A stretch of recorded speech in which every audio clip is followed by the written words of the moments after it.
Salut à tout le monde. Alors, très ravi de te recevoir dans ma chaîne. Alors, moi, c'est Angilbert. Et ici, je partage sur les différents résumés de ce que j'apprends du fantastique livre de Dale Carnegie qui a pour titre Comment se faire les amis. Et pourquoi ce livre? Tout simplement parce que, en fait, je me suis rendu compte que ce livre traite des thématiques qui correspondent avec les différentes relations que nous avons avec les gens au quotidien, qui correspondent avec notre vie au quotidien, y compris même nous-mêmes. Vous savez, la première personne avec qui vous devrez d'abord vous entendre, c'est vous-même, avant de pouvoir prétendre de vous entendre avec quelqu'un d'autre. Donc, il est très important ici, voilà, pour moi de partager avec vous ce que j'apprends de ce fantastique livre, étant donné que plusieurs personnes ont du mal à pouvoir lire. Alors, je lis pour eux et je leur facilite la tâche au travers de cette chaîne. Alors, installez-vous très bien, vous êtes la bienvenue. Alors, aujourd'hui, je vais partager avec vous quelque chose d'essentiel. Vous savez, certaines personnes me posent souvent la question de savoir, Angilbert, comment je peux faire pour que personne ne me dise non. Vous savez comment je les réponds ironiquement? Il faut arrêter d'exister. Parce que en fait, il n'est pas possible, voilà, que vous vous retrouvez dans un environnement où, quel que soit le domaine d'activité que vous êtes en train de faire, que des gens vous disent seulement oui, oui, oui, ah ben oui, oui, je suis d'accord, oui, je vais être, c'est ça, oui, je suis... Non, pas possible. En fait, de temps en temps, quelle que soit la technique et la stratégie que nous allons et les stratégies que nous allons utiliser, nous allons rencontrer des personnes qui nous diront non. Quel que soit ce que nous faisons, tout le monde ne peut pas se retrouver en train d'apprécier, voilà ce que nous sommes en train de faire. Quel que soit talentueux, quel que soit impactant, quel que soit explosif, quel que soit parfait, voilà que cela peut être, tout le monde ne va pas valider. Alors, il faudrait que nous comprenions donc que il faudrait qu'on apprenne à souvent aussi, voilà, recevoir des noms quelquefois. Mais sinon, Dale Carnegie me fait comprendre que en fait, il y a des méthodes, voilà, qui vont permettre en sorte qu'on ait moins, voilà, moins de noms et plus de oui. Dans tout ce que nous en décidons d'entreprendre et dans toutes nos interactions avec des personnes que nous rencontrons, avec des personnes que nous démarchons, avec des personnes que nous présentons nos différentes opportunités d'affaires, avec des personnes avec qui nous voulons fusionner, n'est-ce pas, par rapport à quelque chose, donc selon ce que nous voulons obtenir. Alors, il est très important donc de connaître cela. Et justement, Dale Carnegie me l'explique clairement dans ce fantastique chapitre qui est le 14e, qui a pour titre le secret de Socrate. Alors, qu'est-ce que Socrate, voilà, nous fait comprendre aujourd'hui?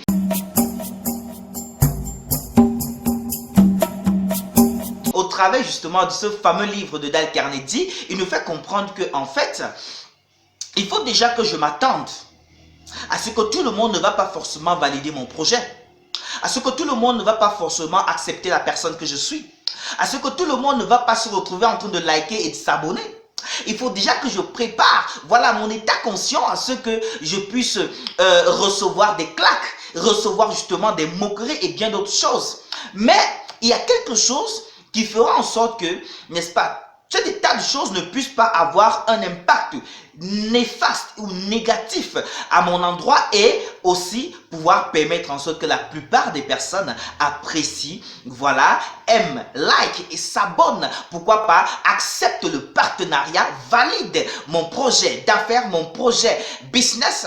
C'est tout simplement le fait de commencer la conversation avec premièrement une très belle énergie, un très beau sourire, une conversation fluide et en regardant mon interlocuteur en face, que je sache l'éloger, que je sache l'édifier, que déjà au début, je fasse tout pour qu'il commence par valider, ne serait-ce que par, vous voyez, ne serait-ce qu'en secouant la tête, c'est-à-dire apprécier déjà les premiers propos, voilà, que j'ai introduits lorsque j'entretiens ma conversation avec cette personne. Et ceci va influencer le reste de la conversation, le reste de l'échange, le reste de l'entretien. Vous savez, dans beaucoup de services, dans beaucoup d'entreprises, pour qu'on puisse vous recruter, on vous demande de passer un entretien. Alors, il faut passer à cet entretien-là, on va observer un ensemble de choses, votre vestimentaire, votre langage, votre expression, votre regard, votre gestuelle,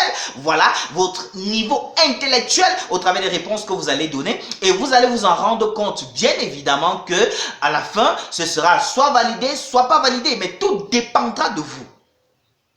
C'est pour tout simplement dire que, en fait, si je voudrais obtenir plus de oui que de non, la première des choses est ma posture énergétique. La deuxième des choses est que je vais avec l'intention d'obtenir un oui. La troisième des choses, c'est que je commence par édifier la personne que j'ai en face de moi. Je commence à l'éloger, je commence à l'apprécier. Et justement, je fais tout pour que mes premières paroles, mes premiers propos soient très favorables, permettant en sorte que, et très véridique, permettant en sorte que mon interlocuteur, n'est-ce pas, même s'il ne dit pas, ah oui, ça c'est bon, je suis d'accord avec ça, mais au moins seulement du geste de la tête, on confirme que, on apprend que, on constate que la personne justement prend plaisir du début de cet échange, ce qui va influencer fortement sur le reste. Parce que lorsque quelqu'un dit non, je vous assure, pour qu'il redise oui, c'est très compliqué, c'est très problématique, et vous allez vous en rendre compte que justement, voilà, ça installe, l'atmosphère n'est pas gaie, n'est pas vraiment dégagée, n'est pas fluide, et puis on se retrouve en train, bien évidemment, de rater notre entretien, de rater notre causerie, de rater notre échange, de rater notre partenariat. Alors, pour véritablement réussir dans ce domaine, réussir dans pour parler dans cet échange, il faudrait justement apprécier, avoir une belle énergie, déployer, n'est-ce pas, une compétence d'édification en face de la personne que nous avons, par rapport à la personne que nous avons en face de nous, et je vous assure que cela va marcher parfaitement. Pour le reste, tout va dépendre de votre état d'esprit, de l'instant présent, de la façon dont les choses vont se présenter, de la personne que vous aurez en face de vous. Le reste, vous allez pouvoir justement le déployer à l'instant ponctuel. Alors, merci de m'avoir écouté. Je vous souhaite de passer un agréable moment par la suite. Profitez de l'instant présent et n'oubliez pas, si vous avez aimé, de vous abonner et de liker ma chaîne. Surtout de partager aussi. Bye bye!